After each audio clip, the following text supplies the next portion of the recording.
Hello friends, कैसे हो आप सब। आज की हमारी कहानी है सोनू की उड़ती हुई किताब। एक छोटे से गांव में एक नन्हा लड़का रहता था जिसका नाम था सोनू।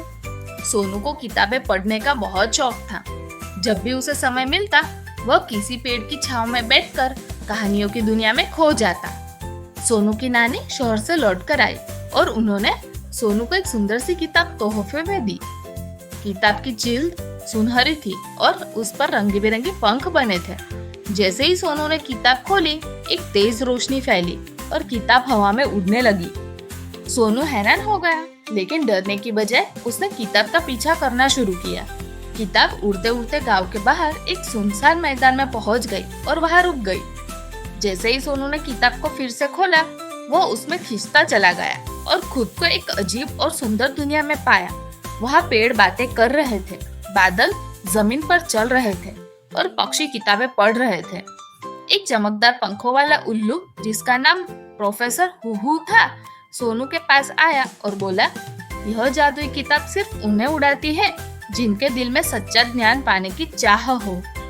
प्रोफेसर हुहू ने कहा कि अगर सोनू इस दुनिया में रहकर कुछ सीखना चाहता है तो उसे 3 परीक्षाएं पास करनी होगी। पहेली की पहाड़ी, जहाँ उसे पहेलियां सुलझानी होगी। सुनहरी नदी, जिसे पार करने के लिए उसे धैर्य और समझदारी दिखानी होगी। आईने का महल, जहाँ उसे खुद को पहचानना होगा।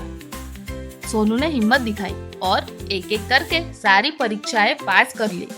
उसने पहेलियों को बुद्धिमानी से हल किया, नदी में बिना घबराए रास्ता खोजा और आईने के महल में अपने डर और शौक से पार किया। जब सोनू ने तीनों परीक्षाएं पूरी कर ली तो प्रोफेसर हुहू ने उसे एक नया पंख दिया और कहा, अब तुम अपनी दुनिया में वापस जा सकते हो, लेकिन अब तुम्हारी सोच ऊंची उड़ान भर चुकी है। सोनू एक पल में वापस गांव में अपने पेड़ के नीचे आ गया। उसके हाथ में वही किताब थी, लेकिन अब उसमें नई कहानियां और ज्ञान था।